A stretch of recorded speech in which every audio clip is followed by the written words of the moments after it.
Iran में Khamenei की सत्ता का अंत हो सकता है। ऐसा हम इसलिए कह रहे हैं क्योंकि डोनाल्ड ट्रंप और खामनेई के बीच बातचीत हो चुकी है। मोसाद के एजेंट सक्रिय हो चुके हैं। वो खामनेई के शासन से मुक्ति दिलाने के लिए सुप्रीम लीडर की हत्या कर सकते हैं या तख्ता पलट भी करा सकते हैं। इसराइल और ईरान में अभी सब कुछ सामान्य नहीं हो सका है। दोनों देशों के बीच सीज फायर है, मगर दोनों तरफ से चेतावनियों का दौर जारी है। मोसाद अब भी टारगेट किलिंग की कोशिश में जुटा है। इस बीच खबर आ रही है कि ट्रंप ने ईरान की सत्ता से खामनेई को हटाने की हरी झंडी दे दी है। मोसाद के एजेंट एक्टिव हो चुके हैं। ऐसे में खामनेई की हत्या या तख्तापलट की संभावना जताई जा रही है। हाल ही में इजरायली रक्षा मंत्री वाशिंगटन दौरे पर गए थे। दावा है कि इसी दौरे पर खामनेई शासन के अंत का प्लान फाइनल हो चुका है। रिपोर्ट्स के मुताबिक डोनाल्ड ट्रंप ने ईरान की सत्ता से खामनेई को हटाने की हरी झंडी दे दी है। ईरान को खामनेई मुक्त करने के लिए उनकी हत्या या तख्ता पलट किया जा सकता है। मोसाद के एजेंट एक्टिवेट हो चुके हैं, जिनका मिशन नेतन्याहू के प्लान को अंजाम तक पहुंचाना है। दावा है कि डोनाल्ड ट्रंप और बेंजामिन नेतन्याहू के बीच खामनेई को लेकर बात बन चुकी है। तय हो चुका है कि अब अरब से ईरान के खतरे को जड़ से मिटाना होगा और इसके लिए जरूरी है खामनेई की सत्ता छीनना या फिर उनकी हत्या। इस दावे की बड़ी वजह इजराइल के रक्षा मंत्री काट्स को माना जा रहा है, जो 24 घंटे पहले रेमन एयरबेस पर पहुंचे। काट्स ने यहां पर इजरायली पायलट्स के साथ मुलाकात की, जो 12 दिन के युद्ध के दौरान ईरान पर एयर स्ट्राइक में शामिल थे। काट्स ने इस एयरबेस से खामनेई को जान से मारने की धमकी दी। उन्होंने कहा कि मैं यहां से खामनेई को एक स्पष्ट संदेश देना चाहता हूं।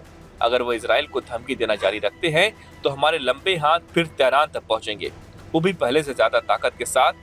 इस बार ये व्यक्तिगत रूप से तुम्हारे करीब होंगे। धमकी मत दो, वरना तुम्हें नुकसान होगा।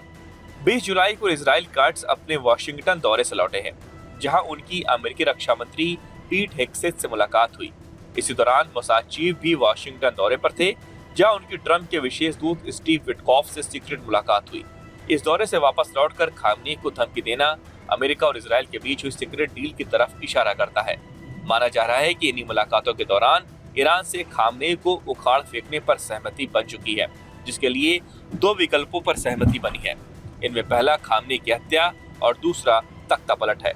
ट्रंप कर चुके हैं ईरान को रोकने का ऐलान।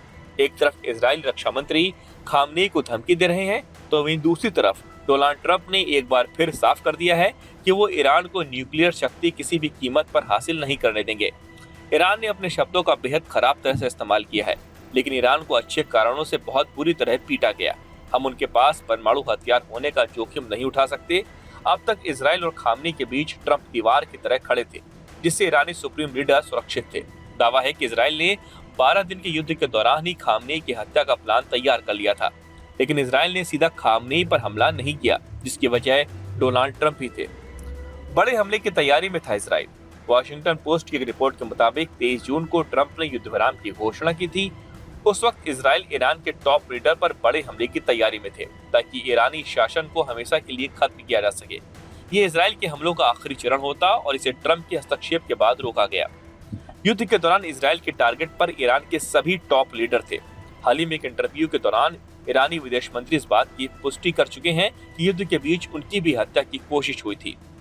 ईरान के विदेश मंत्री ने एक इंटरव्यू के दौरान दावा किया था कि मेरे घर के सामने एक बम लगाया गया था, लेकिन विस्फोटक होने से पहले ही इसका पता चल गया। कार से यात्रा के दौरान कई बार ऊपर ड्रोन उड़ते देखे गए। मुझे सुरक्षा कारणों से मोबाइल भी बंद करना पड़ा। ऐसा माना जा रहा है कि इजराइल की तैयारी खामनेई के साथ पूरी ईरानी टॉप लीडरशिप को उड़ाने की थी, जिसकी छूट अब इजराइल को मिल चुकी है। ऐसे में मोसाद एजेंट कभी भी खामनेई के अंत का ऑपरेशन शुरू कर सकते हैं। दावा है कि ट्रंप से हरी झंडी मिलने के बाद इजराइल ने तख्तापलट के विकल्प पर भी काम करना शुरू कर दिया है। ईरान में एक्टिव मोसाद के एजेंट जनता को खामनेई के खिलाफ भड़काकर विद्रोह भड़काने की तैयारी में है, और इसके लिए उनका हथियार होगा बिजली और पानी। ईरान की जनता बिजली पानी की किल्लत से जूझ रही है। पानी की किल्लत के कारण कई दफ्तरों को बंद कर दिया गया। हाइड्रो इलेक्ट्रो पावर के प्लांट्स का उत्पादन भी घट गया है, जिससे देश में कई घंटे के पावर कट लग रहे हैं। ईरान में 4 हफ्ते के लिए सरकारी दफ्तर बंद करने पर विचार हो रहा है, ताकि हालातों को आउट ऑफ कंट्रोल होने से रोका जा सके।